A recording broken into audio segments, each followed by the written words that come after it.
বন্ধুরা, দেখো আজকে নিয়ে এলাম দারুণ লোভনীয় একটা রেসিপি।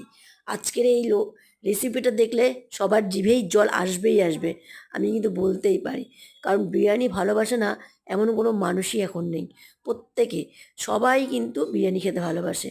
আমার বাড়িতে তো সবাই বিরিয়ানি খেতে ভালোবাসে।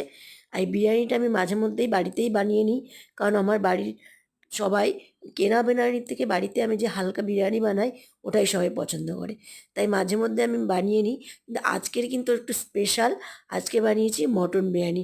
কারণ মটন বিরিয়ানিটা বেশি একটা বানানো হয় না, খুবই কম বানাই।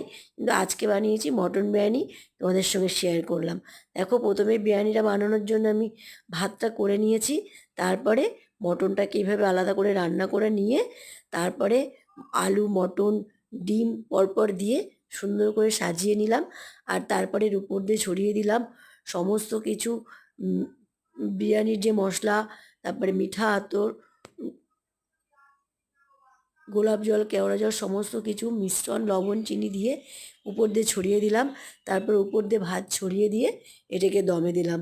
এটা দমে দেওয়ার আগের মুহূর্তে। আর এটা যখনই দমে দেওয়া হবে, দমে দিলেই কিন্তু এর টেস্টটা বেরোতে থাকবে। আর গন্ধটা শুকলে তো মনটা ভরে যায়। বাড়িতে সবাই বিরিয়ানির গন্ধ পছন্দ করে। আর এই উপর থেকে এরকমভাবে বেরেস্তাও ছড়িয়ে দিই, তাতে বিরিয়ানি খেতেও ভালো লাগে।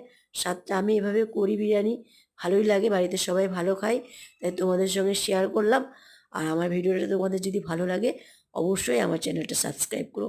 প্লিজ বন্ধুরা, সাবস্ক্রাইব করো।